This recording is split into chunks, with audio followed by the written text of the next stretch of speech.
सर्वेभ्य नमो नमः। मित्राणि, स्वागत है आपका संस्कृत शिक्षा में और मैं बिंदु शर्मा। आज हम कर रहे हैं बाणभट्ट का जीवन परिचय। तो आइए प्रारंभ करते हैं अपनी क्लास। यदि आपको क्लास अच्छी लगे तो प्लीज़ लाइक कीजिए, शेयर कीजिए, कमेंट कीजिए।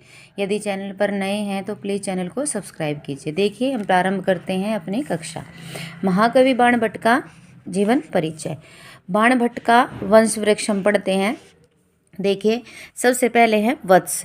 वत्स के पुत्र हुए कुबेर, कुबेर के पाशुपत, पाशुपत के अर्थपति। इनके 11 पुत्र हुए, उनमें से एक थे चित्रभानु। उन चित्रभानु के हुए बाणभट्ट, और बाणभट्ट के पुत्र, इनको भूषण भट्ट भी बोलते हैं, पुलीन भट्ट भी बोलते हैं और पुलिंद भट्ट भी बोलते हैं। इनका निवास स्थान देखते हैं। निवास स्थान है सोन या सोन नदी के पास प्रीतिकूट नामक ग्राम में। वर्तमान में इसको क्या बोला जाता है? शाहबाद आरा। ये कहाँ पर है? बिहार में। आइए आगे देखते हैं। राजाश्रय, इनके कौन से राजा का आश्रय प्राप्त था?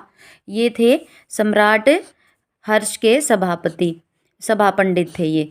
तो कौन से सम्राट हर्ष के सभा पंडित थे? कौन? बाणभट्ट। इनके पिता में हमने पढ़ा है अभी, पिता में थे अर्थपति। माता, ये बहुत ही महत्वपूर्ण है, क्वेश्चन सारे देखिए। पिता थे इनके चित्रभानु, माता थी इनकी राजदेवी, पत्नी कवि मयूर भट्ट की बहन, पुत्र भूषण भट्ट, बहन थी इनकी मालती, गुरु थे भुरवु या भरतसु। 2 बड़े भाई थे इनके, चित्रसेन और मित्रसेन। अब बाणभट्ट ने कहाँ पर अपने वंश का परिचय दिया है? तो देखिए, बाणभट्ट ने स्वयं हरिश्चरित के प्रथम 2 उच्छ्वासों तथा कादंबरी की प्रस्तावना के पद्यों में अपना परिचय दिया है। आगे देखिए, वंश या गोत्र देखते हैं हम। वात्स्यायन या वत्स वंश के थे, और कौन थे ये? ब्राह्मण।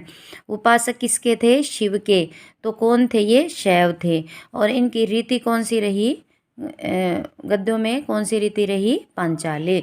बाल्यावस्था में ही बाण की माता का स्वर्गवास, 14 वर्ष की आयु में ही, और पिता का स्वर्गवास हो गया। यानी जब बहुत छोटे थे तब इनकी माता का स्वर्गवास हो गया, और जब 14 वर्ष के हुए तो इनके पिता का स्वर्गवास हो गया।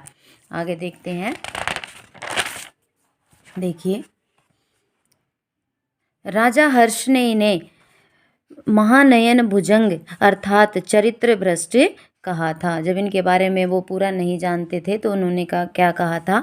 ये प्रश्न कई बार पेपर में आता है कि इन्हें महानयन भुजंग किसने कहा था। हर्ष का राज्य अभिषेक अक्टूबर 606 ईस्वी में हुआ, और इनकी मृत्यु 648 ईस्वी में हुई। आगे देखते हैं।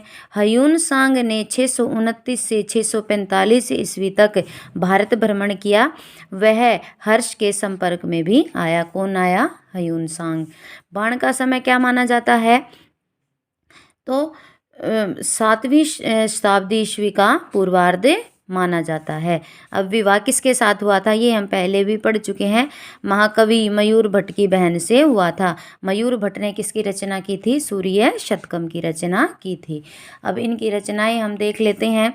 रचनाएं हैं इनकी कादंबरी, ये है कथा, हर्षचरितम ये है आख्यायिका, चंडी शतकम ये मुक्तक है, मुकुट ताड़ितम ये नाटक है, और ये पार्वती परिणय ये क्या है? नाटक है।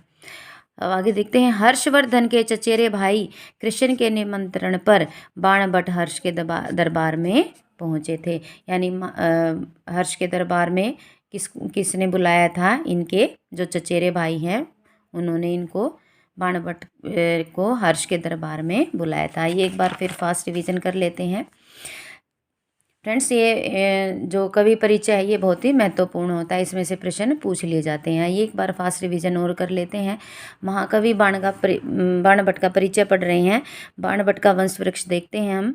वत्स, वत्स के पुत्र कुबेर, कुबेर के पाशुपत, पाशुपत के अर्थपति, अर्थपति के चित्रभानु, अर्थपति के 11 पुत्र हुए। 11 पुत्रों में से एक है चित्रभानु, चित्रभानु के बाणभट्ट, और इनका एक पुत्र जिन्होंने कादंबरी को पूर्ण किया था, ऐसा माना जाता है।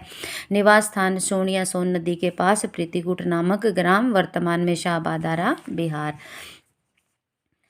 अब राजाश्रय सम्राट हर्ष के सभा पंडित थे। पिता में अर्थपति, पिता चित्रभानु, माता राजदेवी, पत्नी कवि मयूर भट्ट की बहन थी जिन्होंने सूर्य शतकम की रचना की थी। पुत्र इनके भूषण भट्ट, बहन मालती। ये जो इनके गुरु का है, ये मोस्ट इम्पोर्टेंट क्वेश्चन है, कई बार पेपर में भी पूछा जा चुका है कि इनके गुरु का क्या नाम था, वरु या बरसतु। दो बड़े भाई चित्रसेन और मित्रसेन। अब बाण ने स्वयं हर्षचरितम के प्रथम 2 उच्छ्वासों और कादम्बरी की प्रस्तावना में अपना परिचय दिया है। वात्सायन वंश के थे, वत्स वंश के तो ब्राह्मण थे। ये शिव जी के उपासक थे, यानी शैव संप्रदाय के थे। रीति पांचाली थी। बाल्यावस्था में इनकी माता का स्वर्गवास हो गया और 14 वर्ष की आयु होते ही इनके पिता का स्वर्गवास हो गया। और ये भी मोस्ट इम्पोर्टेंट क्वेश्चन है कि इन्हें महानयन भुजंग किसने कहा है। हर्ष का राज्य से अभिषेक अक्टूबर 606 ईस्वी में हुआ और इनकी मृत्यु हुई 648 ईस्वी में। अब ह्यून-सांग ने 629 से 645 तक ईस्वी तक भारत भ्रमण किया और ह्यून-सांग किसके संपर्क में आया, हर्ष के संपर्क में आया। ये भी मोस्ट इम्पोर्टेंट क्वेश्चन है। बाण का समय कब माना जाता है, 7वीं शताब्दी ईस्वी का पूर्वार्ध माना जाता है। अब आगे देखिए, ये इनकी रचनाएं हैं। कादम्बरी कथा है, हर्षचरित्रम आख्यायिका, चंडी शतम मुक्तक है, मुकुटताड़ितम नाटक है, पार्वती प्रणय नाटक है, हर्षवर्धन के चचेरे भाई कृष्ण के निमंत्रण पर बाण भट्ट हर्ष के दरबार में पहुंचे थे। तो मित्राणी, ये थे हमारी आज की कक्षा। अब हम जो इनकी उपाधियां हैं और जो इनकी प्रशस्तियां हैं, हम अपने अगली क्लास में वो पढ़ेंगे, तो बने रहिए मेरे साथ। तो आज के लिए बस इतना ही। यदि वीडियो अच्छी लगी हो तो लाइक कीजिए, कमेंट कीजिए, शेयर कीजिए। चैनल पर नए हैं तो चैनल को सब्सक्राइब कीजिए। अपना कीमती समय देने के लिए धन्यवाद। यदि आपको कुछ और भी पढ़ना है तो प्लीज़ कमेंट बॉक्स में कमेंट करके बताइए। तो अब के लिए बस इतना ही। धन्यवाद। नमो नमः।